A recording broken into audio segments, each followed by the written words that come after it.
Michelle Gray. Thank you, Glynis. I'm glad to be here. You and I experienced the radio. It was about this time last year. I believe so. We were filling in for Diane. Diane Beaton. Hello, Diane. Hello, She's Diane. my partner when she gets back from Florida. She couldn't be here because she was in Florida, and she asked us to cover for her. I thought we did pretty good. I think so, too. It was a lot of fun. It was a lot of fun, and as they say, the rest is history. George convinced me to have my own show, and it's been fun. All because of you and I. Imagine that. So, how are you? I'm Are you fabulous. feeling better? I am feeling a lot better. Good. Just got that nasty cold that everybody's got. Everybody's got, and it goes into some nasty stuff, huh? Mm-hmm. Absolutely. So you're an HR person. I am. HR has always fascinated me. Oh, one of few. Well, you know, when I started my career, actually when we moved up here, I was with a company and they put me, I was kind of like the administrative assistant in the HR department. And I found it fascinating that, you know, the hub of a business is HR. It sure is. Absolutely. So tell us about you own HR Synergy LLC. Out of, where is it out of? I know it's out of you have your own place, but where, out of what town? Merrimack. Oh, you're in Merrimack. Yep. My office is just down the street here. Oh, my goodness. Yeah. So tell me about HR Synergy. So HR Synergy, I established that about 4 years ago after being in a situation similar to many people where I was laid off from a company that I worked for many years.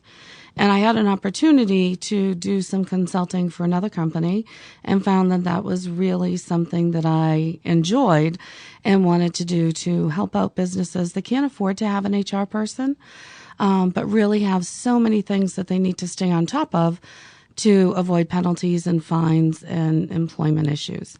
So at that point, I decided to go out on my own and developed HR Synergy, which HR Synergy's primary focus in HR is labor law compliance as well as providing effective employee communication tools. Now, I find that interesting because most large companies have to have a HR department. So you then would be the HR department for a smaller business who can't afford right now starting out, have a HR person to guide them because there's so many laws. That there sure is, and they're constantly changing. Oh, it's unbelievable. I cannot, the simple little trying to let go of somebody who isn't producing or isn't, it is like oh my gosh, you have to go through so much stuff before you can actually let go of a person. Right. And you really have to enjoy what you're doing and be able to understand the different rules and regulations that come out, as well as having a good support system to know where to go to get those answers. So I've been a member of SHRM for 15 years. SHRM? Society for Human Resource Management. And that is a fantastic resource, as well as local attorneys that I work with to make sure that, we've got everything covered that we need to about all the new regs that come out.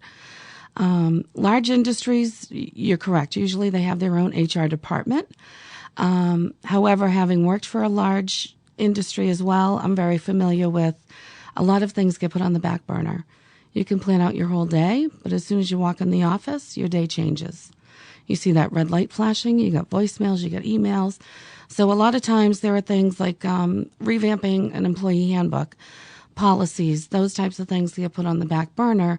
So that's an area that I can still assist large organizations with, is those projects that keep getting pushed away, but really need to get done. Oh, I can remember being in the HR department. One of the biggest things was constantly updating the employee policy and procedures? Because they change. I mean, it seemed like all the time it was changing. Somebody new came in and something else changed. So we had to constantly update it.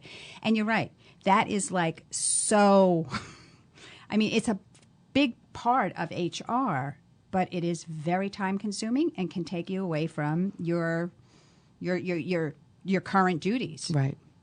So explain to me, what is an HR generalist? An HR generalist typically has experience in all areas of human resources, so being from benefits, compensation, employee relations, it's having the experience in all different areas. And normally you'll find that in someone who has been the HR department of one. They've had to do it all themselves. In larger organizations, you usually have more specialized. You have recruiters. You have someone who works on compensation, someone who does your employee relations. They're very, very individualized. So the generalist kind of can do it all, which is really my background. You know, for a good portion of my background, I was in that generalist role. I was the HR department of one. In the beginning of my career, I was at a larger organization where we had a department of 10 HR people, and we all had our own very specific functions. So I love to bring that generalist part to HR Synergy, because my clients will ask me questions about not just labor law compliance. It may be, we're looking to, our open enrollment for benefits are coming up. Will you sit in and help us make the decision? Absolutely. And that's something I want to touch on with you, because I know in HR they do all the employee benefits. I'm sure a lot has changed now because of, I'm not getting political, but Obamacare, I'm sure, has really, people in every industry are just, what's going on? So that's something I really do. I would like to touch on with you in a little bit more detail. But going back to the HR department and your for helping people with employees, like I open the conversation with you about a troubled a employee who is a problem, and you realize it's a problem. Productivity, everything. It's costing you money. You have to go through like red tape just to dismiss a person. True. I think a lot of employers, don't truly understand what at-will employment means. And, Thank you. So, yes, New Hampshire is an at-will employment state. And yes, an employee has the right to leave at any point, and an employer has the right to terminate at any point. But there are some factors that you need to make sure are okay, that there's no discrimination in the termination. So there's definitely some factors that you want to look at. The other thing is that although it's at will, if you're letting someone go for performance and you don't have anything documented, they're probably going to collect unemployment. So you're going to have some backlash from that, whether it be an increase in your unemployment tax rate, or possibly they go to file a suit for discrimination because they feel that, you let them go versus somebody else for, whether it's ethnic reasons or what have you. So yeah, that's a big issue. It is. Because I never understood. I came from a state, it was not at will. And I came to New Hampshire, and I was let go. This is 10 years ago or so. I was let go, and I was like, you can't just let me go for no reason.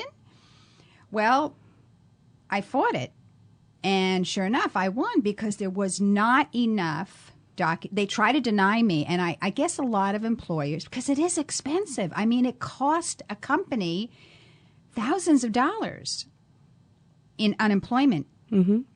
People don't realize that. Right. So this is why companies, too, are not so quick at letting it's really a procedure. You have to really be your performance has to be really bad, questionable. But there's so many lawsuits too. There are On the other side, right? And I think today it's really putting the effort in the beginning and the hiring process and making sure that you've hired the right person. Have processes in place and procedures. The interviewing part, skills and experience are so critical to each job, but make sure that you have a job description to line out exactly what you're looking for. Make sure that personality is going to fit in your team. Because even though that may not be a requirement of the position, it's probably a requirement of your culture. And that was something I always hated. Hated to interview. I mean, it is, and this is another process that is so lengthy. You do not hear anymore of being hired on the spot. You don't. No, not usually. You go through 3 or 4 interviews with your different departments. If you're in a big corporation, in a smaller one, there's this person you have to meet. And I mean, it's just, things have changed since I was in, working for corporate or working for a small company. The processes just keep getting longer and longer and frustrating. And you've got now, with the economy the way it is, we've got how many people, so many qualified people looking for work. Right. And unfortunately, a lot of businesses nowadays are looking to hire someone that one of their employees has referred in. It's a safer bet. But that's not always the right decision either. I've seen that turnover as well, thinking that, if so-and-so knows them, they've got to be a good hire. Doesn't necessarily mean that's the case. And there are a lot of good people out there. And just because they've been out of work doesn't mean that you shouldn't entertain them. I'm an advocate of people who are out of work, at least to keep themselves active in the workforce, do some volunteer work and so forth, so that their resume looks like they've been continuously doing something, and that's more attractive to an employer.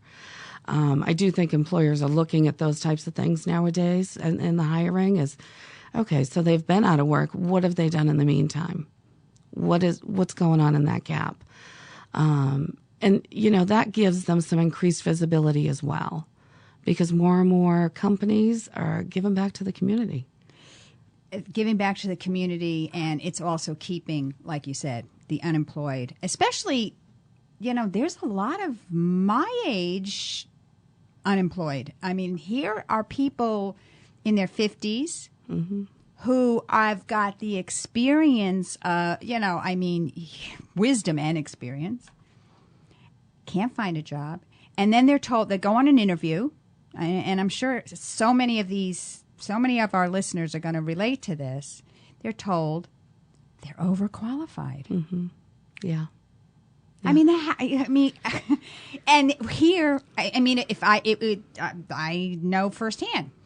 I don't expect to make the kind of salary I did back in my prime, but I'm without work. I have a family. I have mortgages. I have student, college expenses. I am willing to take a major cut to work. Right. So some of the things that employers look at when they have somebody that's overqualified is, what is the likelihood that they're going to stay on board when something better comes along? And the hiring process is very costly for an employer. And a lot of people probably don't realize that, with all the time and effort that they put into it, running ads and screening employees and interviewing and doing reference checks and so forth. So they've got to make sure that they make that long-term decision, hopefully, in the forefront. And if they've got somebody who's really overqualified, they sit there and they look, okay, if something better comes along, are they going to leave, or are they going to be loyal? Are they going to be bored in this position? Is it going to be enough for them? So they are thinking ahead of time of, how long is this person going to be around? And is it worth it for us to make that investment, or is it worth it to find somebody who's going to stick with us? And it's really, it's a double-edged sword. It sure is. Absolutely. I mean, because there's people out there, I know people who refuse to collect unemployment because they're too proud. Yeah. They're too proud. And then it gets to the point, some of these people will go out and go to Home Depot. Not that anything's wrong with Home Depot, but you got a CFO of a company who has been downsized, who companies today will take the less experienced CFO because it's not it doesn't cost as much. And you've got the CFO with 35 plus 40 years of experience making salaries that, are probably unheard of today. Right. Right. Working at Home Depot. Yeah. And some of that too is that those individuals who, have those years of experience may have been working and earning six figures. They have to realize as well the economy has changed, and that employers really have control of who they're hiring. Whereas, when the market is really lean, the applicants have a little more control. So we're in a little bit of a flip here, and, those applicants that are willing to earn less just to have some stability with an organization have a better chance. So when they're saying, what type of salary are you looking for? Don't put the six figures. Put negotiable. See where that position is at. And a lot of businesses are trying to, rebuild their workforce as they've had to go through some reduction as well. And they don't have the funds to do the six figures where they may have, 6 years ago. So it's got to be a gradual process. Because it's not just the six-figure salary. It's also the benefits. Mm-hmm.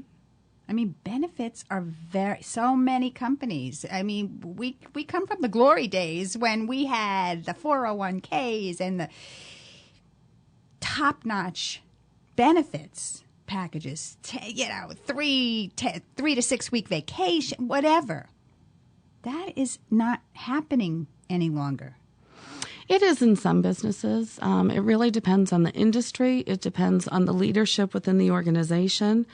I can tell you some of my clients are extremely generous. And then, some are very cautious. It really depends on the structure of the organization and what's important to their value. And what's important to make them attractable for candidates. So it still does vary. It definitely has decreased quite a bit, dependent upon the industry, the benefit packages, and the responsibility for your benefits.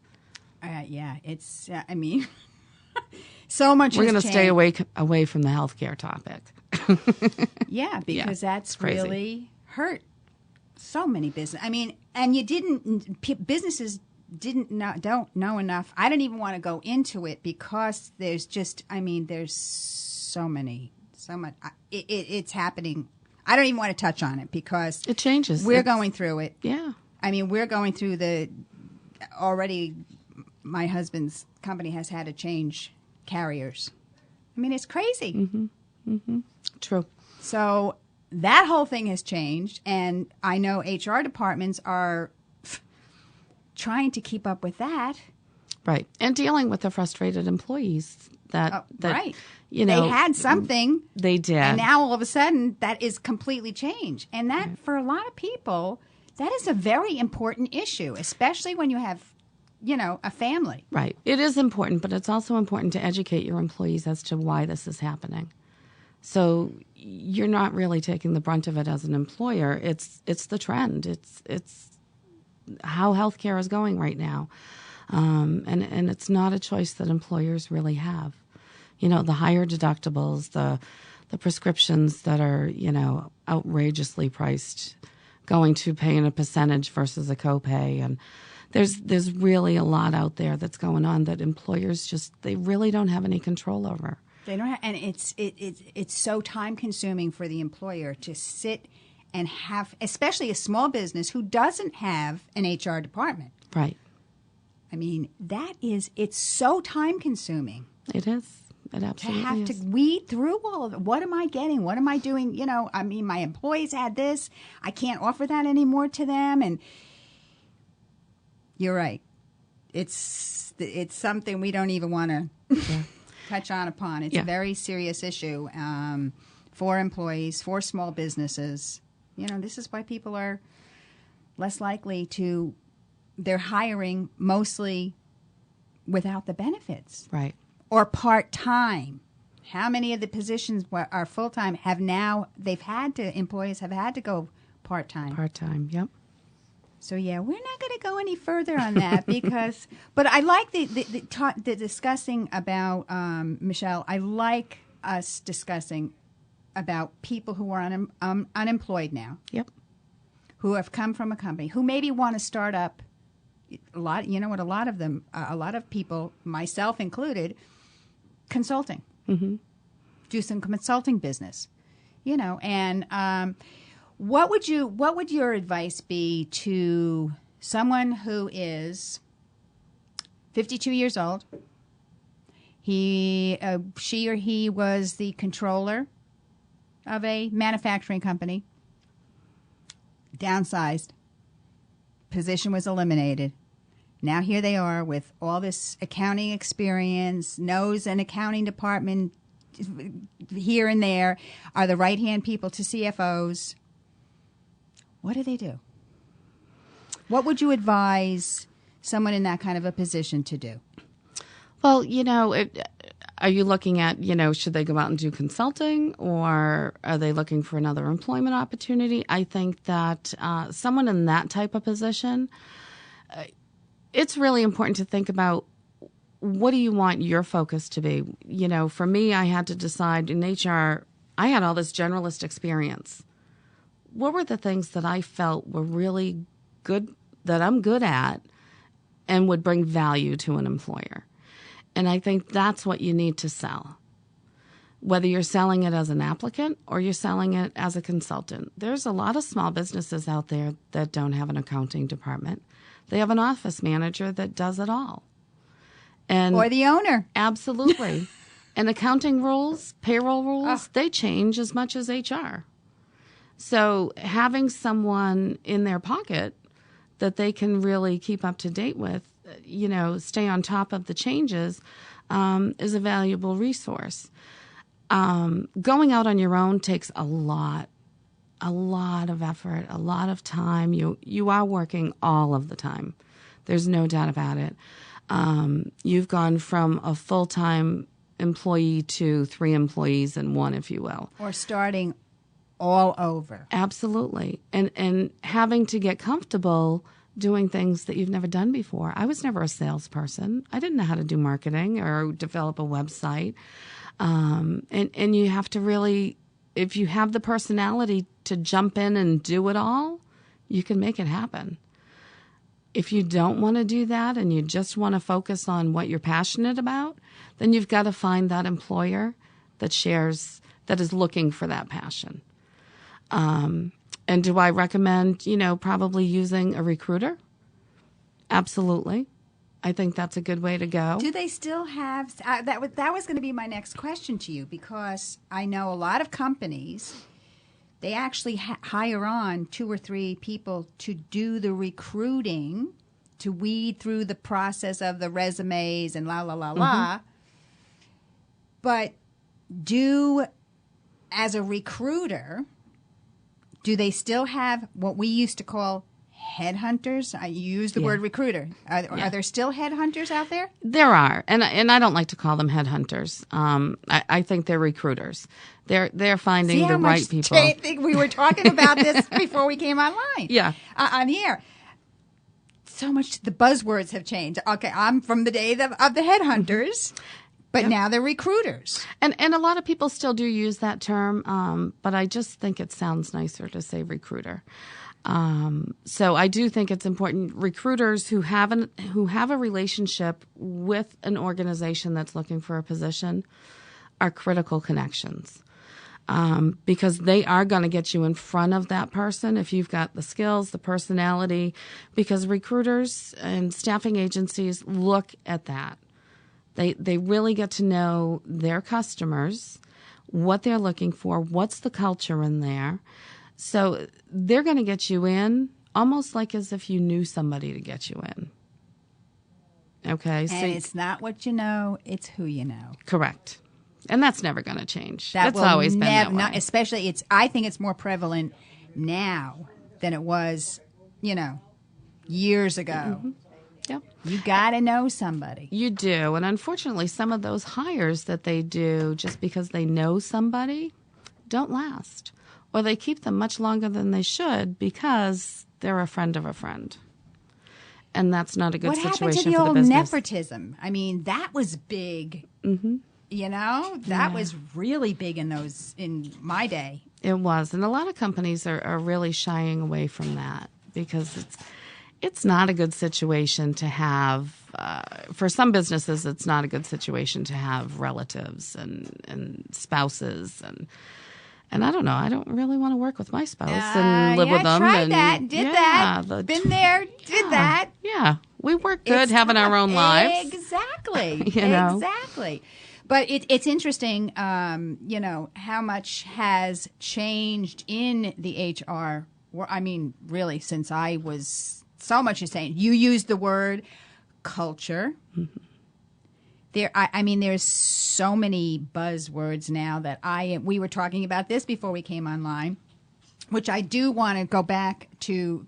We'll touch on the buzzwords and what they mean to people like myself who are out looking for a job, in my age group who are out unemployed looking for a job.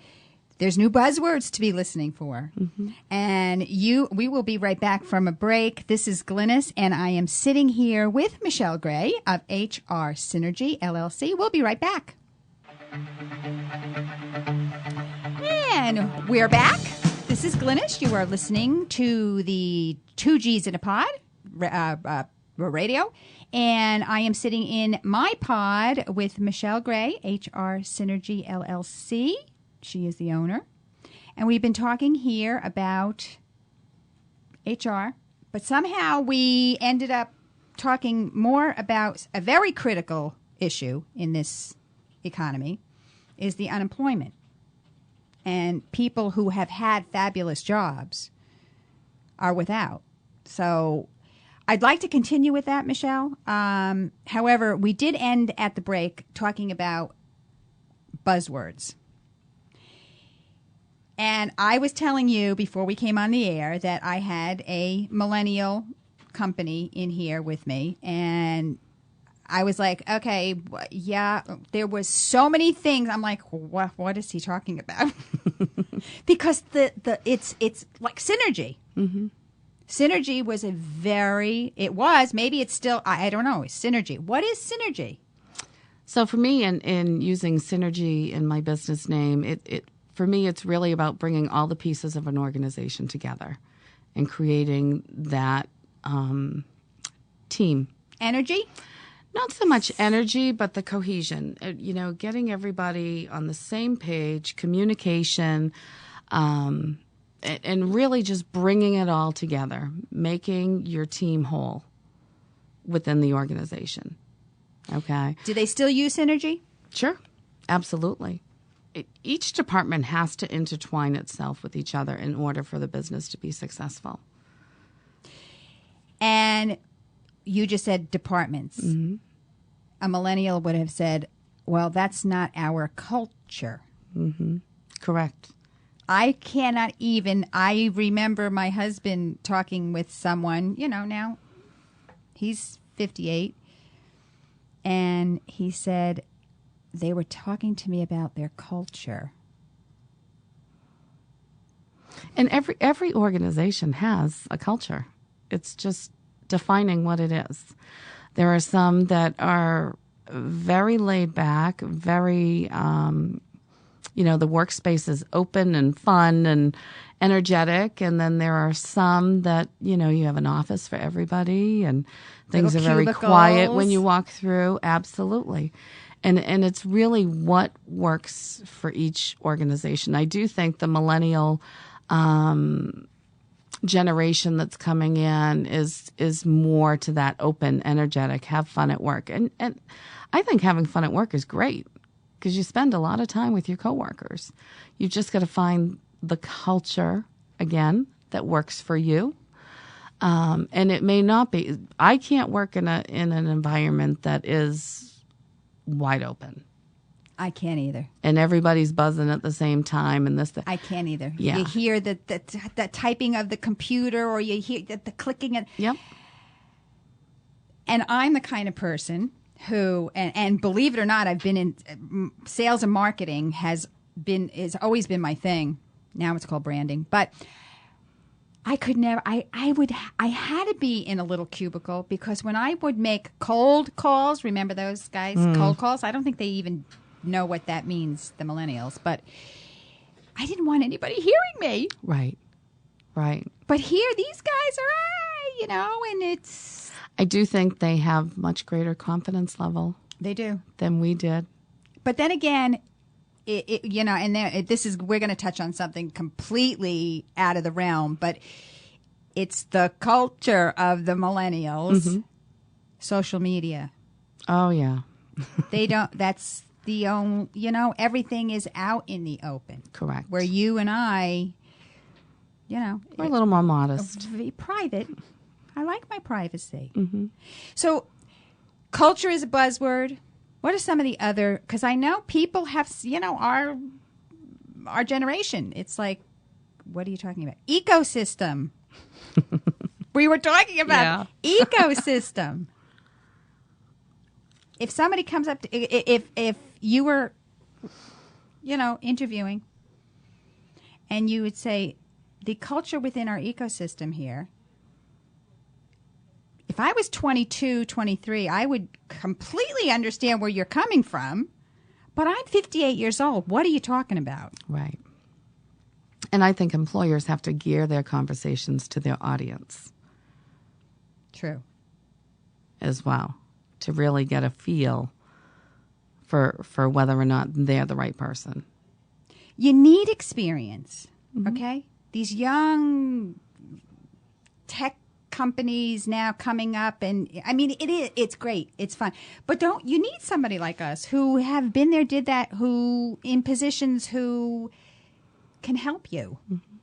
Diversity is very important. Diversity, another very big buzzword. Yep. And it's critical to have people of all ages and ethnic backgrounds and so forth in an organization, because everyone does bring a little piece of the pie and create that synergy.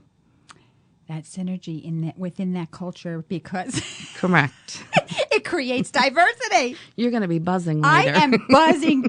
Oh my goodness! It's great because it's change, and we need change. But there's us who have lost our jobs, who have been downsized, who are starting all over again. The change is it can be very drastic. It can. To some people. What would you advise somebody like myself? Say somebody 50 and older. What do you? Because I'm finding the 40-year-olds. They seem to they've got the niche. They're the ones that are running the companies. I think one of the biggest issues is that, and there's no offense here to anybody, is that get out of the mindset that I'm 50 and I'm not going to get the job. Sell yourself. You're just as good as a 20-year-old, and you've got a lot more experience. And I think that we get really wrapped up in, I can't find a job at my age. Nobody's going to want me. Well, guess what? You bring years of dedication and loyalty, and hopefully your resume shows that. Whereas, some of these younger kids, I look at resumes and they're bouncing and bouncing and bouncing from job to job to find the right one. The older workforce brings something completely different. Stability, loyalty, dedication. Exactly. Just even accountability, and the ability to show up to work on time. And not feel that you're entitled to be late or what have you. So I think people who are a little older and looking for jobs really have to believe in the value that they're going to bring to the organization. And we've all heard growing up in life, in order for people to like you, you have to like yourself. You want to be respected, you have to respect yourself. Well, it's the same thing. You've got to sell yourself. You've got to believe in that you bring value to an organization, regardless of your age. But don't you think, all right, you go through I'm 52 and went through 4 interviews. My hope is up. Wow, this is the furthest I've gone in the interviewing process. Wow, they really liked me. I think this is great. You get the letter in the mail. Thank you. And we wish you well in your endeavors. You're a bit overqualified for the position. Boom. Right in the gut again. Mm-hmm. And that seems to be the norm now, is you're overqualified.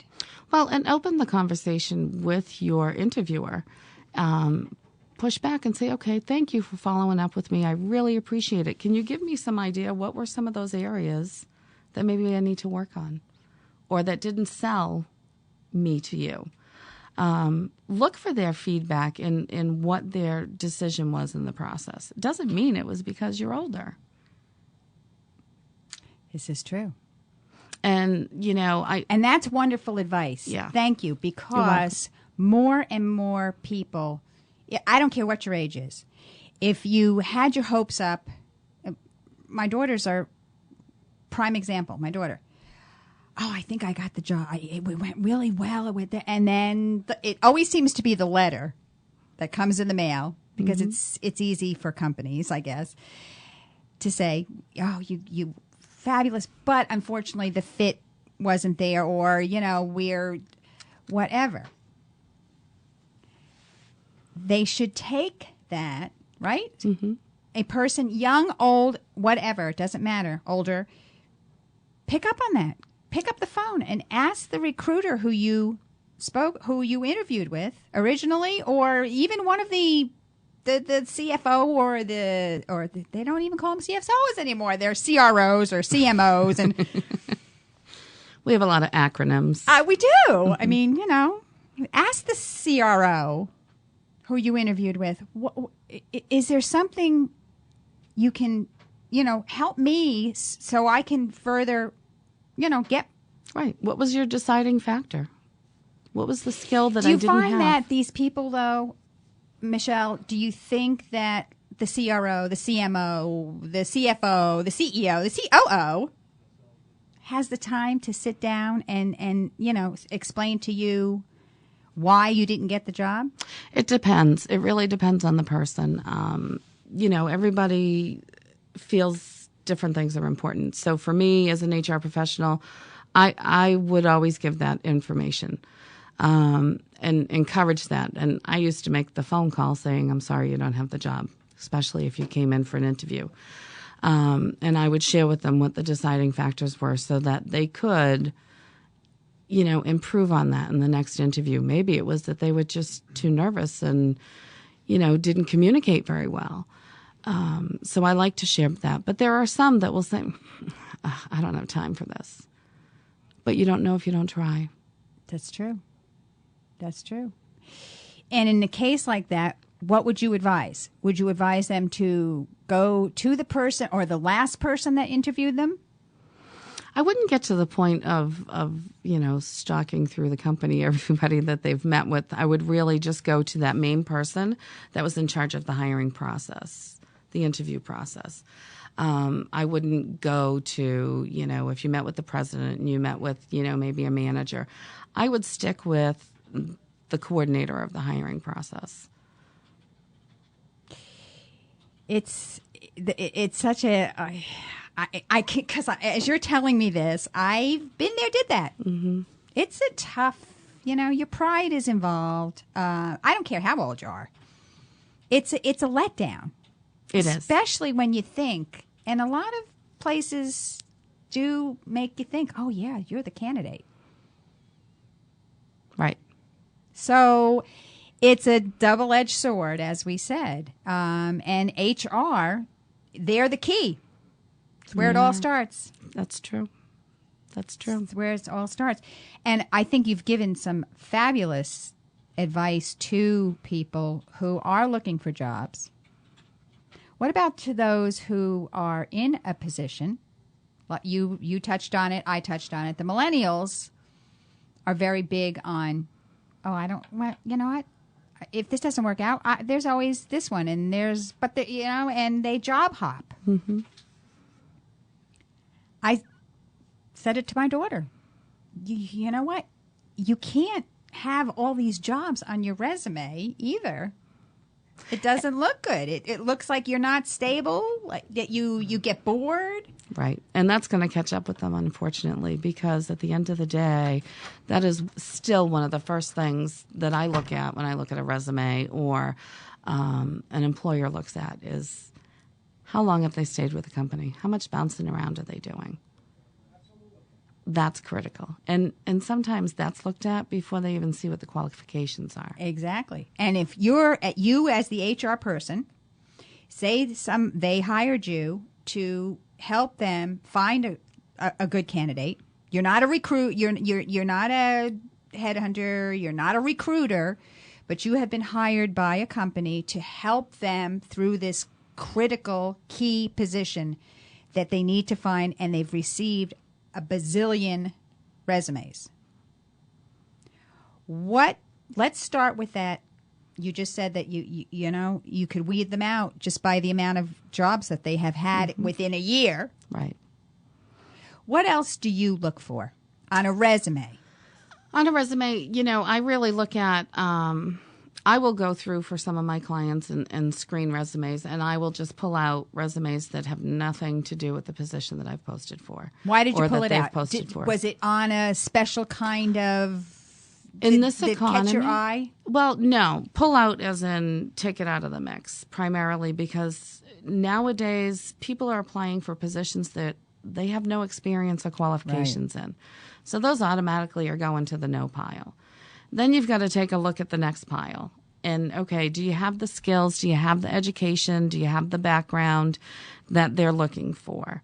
And if so, okay, let's pull that out. Then the next is, who have they worked for? How long have they worked there? And I will tell you, depending upon the industry, who you have worked for is sometimes pretty important. Mm-hmm. And sometimes it doesn't really matter. But have you done the things that they're looking to fill? How long have you been doing that? Maybe you've been doing it your whole career and you have no interest in moving up the ladder. How motivated are you? So there's lots of things that employers look at when looking at a resume. And you make those recommendations to them of, okay, I would recommend you phone screen these people first. Have your questions. What are the things that you want to know to make sure that they're the person you want to bring in for a personal interview? How do you like to be managed? Something as simple as that. That's going to tell you if they're going to fit in your culture. Tell me about a bad situation that you've had to deal with at work. These are things that I, try to have my clients have in place before they even run the ad. These are the questions you're going to ask. This is your job description. All of this, have it in place, ready to go. It's critical. And today, do you find that most companies or your clients, you start online? I would say most of the time they do. I have some clients that do use recruiting and staffing agencies. I don't do the recruiting and staffing, so I really, with my clients, I'm working more on the labor law regulations, employee handbook development, updates, policies, dealing with employee relations issues, those employees that don't show up to work on time over and over and over again, developing performance systems. So I try to stay away from the recruiting part of it. But I will recommend, okay, before you do this and, pay on Monster, run it on Craigslist and see what happens. Interesting. And what even you before mentioned Monster. the phone. You mentioned the phone interview. I mean that's the first step. Mm-hmm. The first step is sending your resume, And if you happen to have had whatever you did with your resume or it looked really good, it was pulled out of that whole, weeding process. Right. Next step would be the phone interview, which I've had bazillion phone interviews. I feel, and it's because, where I come from, a phone interview, you can't tell that much from you can, but is somebody getting an unfair shake if they are eliminated because of the phone interview? Depends on the questions that are being asked. So one of the most critical questions that I would ask when I was doing recruiting in my own companies, my last question was salary. And I can't tell you how many times people would be, we're talking about salary now? Yep. I don't want to waste your time. Because how many and people... I don't want to waste mine. So if you're a great fit, but you're not in my budget, we've wasted a lot of time and I've given you a lot of false hope. See, now that goes against the grain that I knew, where you don't even discuss salary. But I think where you think. Mm-hmm. You Absolutely. need to talk salary. Absolutely. I can't afford my little business. I can't afford to hire some highfalutin photographer. I can't even afford to pay myself. No less try to pay somebody who has got all this experience and la-di-da, la-di-da. Right. So, yeah, I think that's a very critical question. And that weeds out a lot of people. That will weed out some of those six-figure CFOs if you're looking for that type of position. But it also gives you that opportunity to say, how firm are you on that? This is the position. This is the market today. How firm are you on that? So it's interesting. That phone interview, to me, is very critical, especially when you're being inundated with resumes. That phone interview is critical to really reduce the amount of people that you bring in for a personal interview.